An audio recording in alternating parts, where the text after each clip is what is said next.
We're home canning my best pizza sauce recipe today. Hi everyone, if you are new here, my name is Karen and my husband Dan and I are trying to become as self-sufficient as we possibly can before we retire. One of the things that we are focusing on, particularly this winter, is preserving food without refrigeration or freezing. And so home canning is one of the things that we are doing.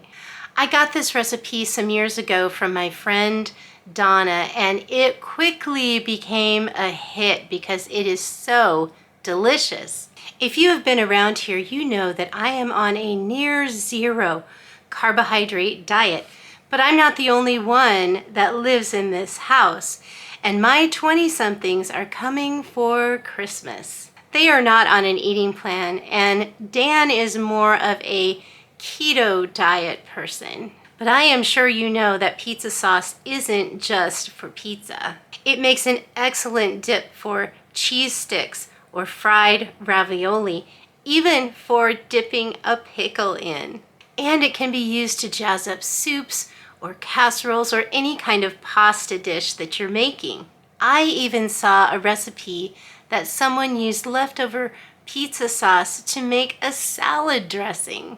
Let me know in the comments below how you use leftover pizza sauce. But let's get going and take a look at the basic ingredients for this. I've got fresh garlic, onions, dried basil, dried oregano, fennel seed, a good non-iodized salt, and you can use iodized table salt, but what may happen is the color of the food might change over time.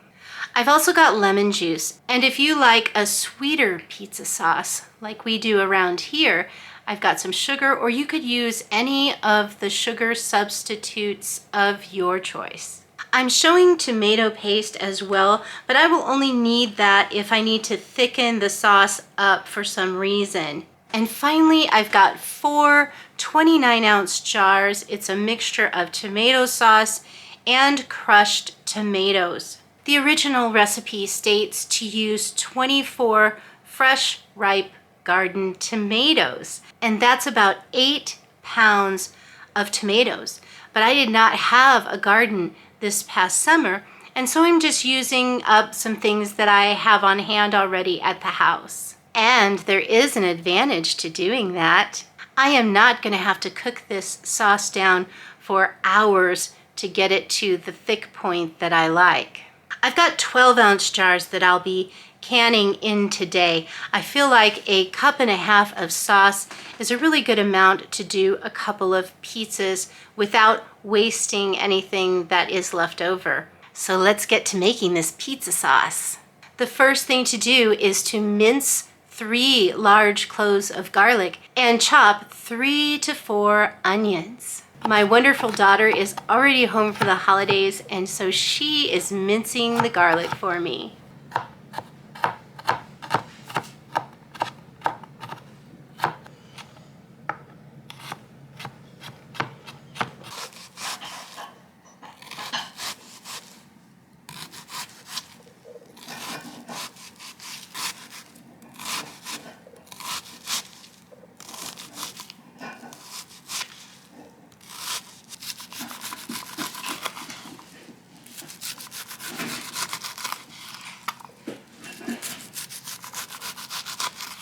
And all of the garlic and onion goes right into our cooking pot. I'm going to add just a little bit of olive oil, a tablespoon or so, to get this cooking on the stove. It smells fabulous. I just love the smell of garlic and onion cooking on the stove because it reminds me that when I was little and we smelled garlic and onion cooking on the stove, we knew Mom was making something delicious. And all we're trying to do here is soften up these onions and garlic and get them to release their delicious flavors for our sauce. Once that is ready, it's time to get every other ingredient in the pot. So in goes our 4 cans of tomato sauce and crushed tomatoes. If I was using fresh chopped tomatoes like the original recipe, I would bring this to a simmer and simmer it down for 2 to 3 hours on the stove or more, depending on how thick I wanted the sauce to be. I've got 1 teaspoon of fennel seed, 4 teaspoons of dried basil leaves, 3 teaspoons of oregano, 2 teaspoons of salt, and because the kids like the sweeter sauce, 1 tablespoon of sugar, or as I said, you can use a sugar substitute, but you can also totally leave that out if you want to. And finally, a 1/4 cup of lemon juice. Fennel seed is what adds the magic to this pizza sauce and separates it from a spaghetti sauce.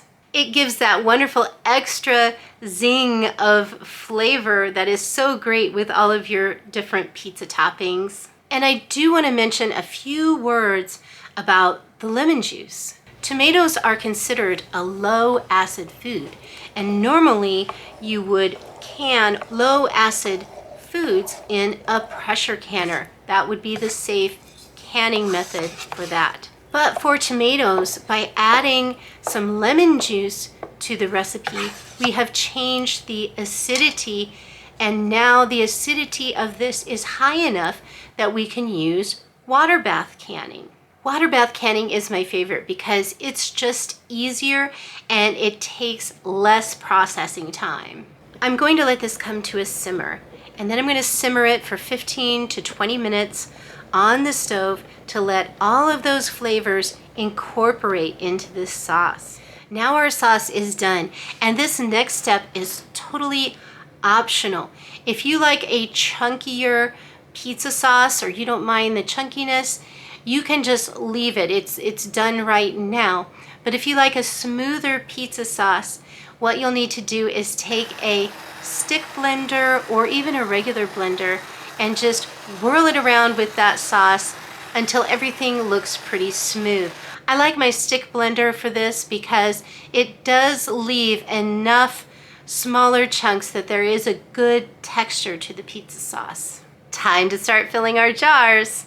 I'm filling these jars to a 1/4 inch of head space at the top, and then I'm going to wipe down the rim area with a clean, damp paper towel to make sure that we get a really good seal on our jars.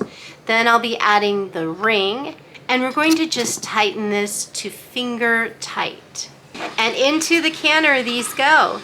I ended up getting just a little over 8 of these 12-ounce jars. And that actually ended up really good because 8 jars is what will fit in my canner at once. And I had a partial jar left over for the refrigerator for a treat for someone later on. And these will be in the canner for 40 minutes. My entire downstairs smells like a mouth-watering pizzeria. After the 40 minutes is up, it's time to get these out of the canner. Take a look at how these turned out. Now, the best by date for these is to use these within about 1.5 years, but that doesn't mean that they will be bad after that. The flavor or the color might slightly change over time, but as long as the seal is good and there are no signs of spoilage, these can sit on my shelf for years and still be edible. We'll be using this amazing pizza sauce as a dip over the holidays and also for Christmas Eve when we do pizza and presents. What do you think? What are your favorite recipes to home can?